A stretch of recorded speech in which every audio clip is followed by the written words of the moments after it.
ev zindîwerekî ku jere jê re tê gotin dû pişk.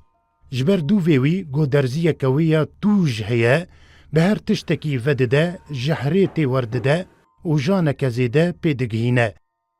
Gelek kes ji ber pêvedana dû pişkan wefat dikin.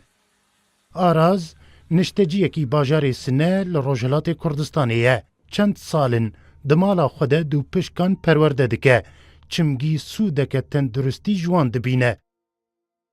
Di mala wî de çend qutiyên şûşe hene, got cûrekî taybet yê rûn di wan de hatiye bicihkirin û dû pişkek di nav wan de hatiye danîn, da got derman ji wan bêçêkirin. ئێمە ئەو ئەقربگەلە لە خۆزستانە ئێمانەتەقی گەرمسیر ئەیگرین و ئێنێرن بۆ ئێمە یا ئێنێرن بۆ دوکتەر کە بە هەر لە حاز کە بتانین زەهرەکان لێ بگرین ئەنجا ڕۆغنەکان لێ بگرین و هەروەها بەرنامەی پرۆژێک عەزیم ها بەدەستمان و گەرەکمانە ئەسنا بێتە مرکزی ئەسلی لابراتوارێ پەروەرشی ئەقرب و منیش کە چەندین ساڵە هەمناو ئەم کارە و بخصوص ڕۆغنی ئەقرب و ئاشنایکم هەست لەبارەیەوە کە زۆر کەسانگەلێکەوە ئێش و زامیان بووە زوو خاص بوونەسۆ ئەوڵ بە میلی خۆی عەزەوەجەل دوو بە هیمەتی ئەم ڕۆنی ئەقربانە. پشتی گۆ ژەهرا دوو پشکان دەردەخە، دوو پشکên mirî dixe nav cûrekî taybet yê rûn de, goj Esfahanê jêretê. Ji bo dema 6 mehan dû pişkan di nav wî rûnî de dihêle. Paşê derman jê berhem tîne. Piştî berhemanîna dermên diçe bazarê û li ser dukandaran belav dike. قوربانگەن عەرز لە مزاحمەت ئەم ڕۆغن ئەقربگەلمانە هاوردووە بۆ ئێشی ڕۆماتیسم و ئاترۆز و دەردێ مەوزعی.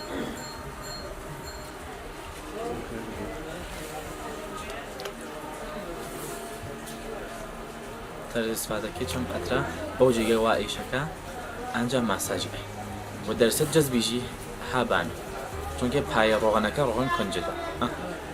ئێمە 5 ساڵە کار ڕۆغنەکەین ڕۆغن ئەغرب 10 ساڵەکانمان داروگیەهی و ئەمانەسا مردم کورسانیش فرە ڕازی بووگەن منزورم لە فرە عالی جوابی داگەسەوە کە کاکارە سە 5 ساڵە کارەکەین لە ئیسفەهان و ئەنێرن بۆی فرە جواگوو بووگە فرە عالیە واقعاً شتێکە مۆجەزاکە حتمما استفادەکەن چون جواگوو ئایسە بووگەسن نوع تجارەت ئەم ڕۆغن ئەغربە بووگەسن نوع تجارەت کە جواگوو بووگە.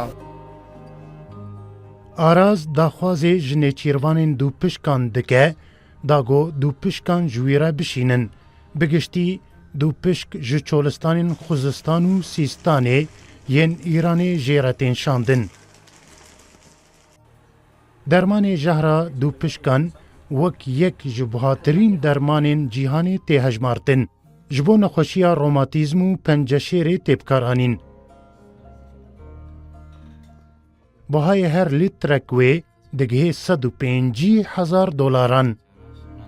ئەقرب یا بە زمانی کوردی ها دوو پشک ئەمانە نژاتی ئیسلاحین یعنی نژاتی ئیسلاح کراون کە خۆیان بەخۆیانوتی چزنان لە ئینسان کە بە ئیسلاحی فارسی ئەقرب گەزیدەگی نەکرێ ئانجا ئەم ئەقربات و ئەینتەناوە دەسۆ بدون ئەوەی کە خۆت بزانیت کە ئسترست هەیە ئەو قەشەنگ زەرەبانی قەلبت ئیحساسەکەەوە ئسترسس و بە مەحزەوە بزانێت ئسترسس ئەو دوشکەی خۆی ڕاستەکاتەوە یعنی ئاوا درێژی ئەکاتەوە و دوای ماوەی کۆ بزانێت کە خەریکە و ئسترسەلاوەی دوشکەکەی جەمەکاتەوە و ئەینتم لەسەر خۆیە ئیدە هیچ گونێک ئاسیبکی نییە و فوق العادە ئەقرب لە نەزەرێک لە ئەمە غەریزەی خودێ دوو پشکە کە هەر جاندارێک هەر جاندارێک واشکاری ئەکا ئەوەڵەن فەلەجیەکە.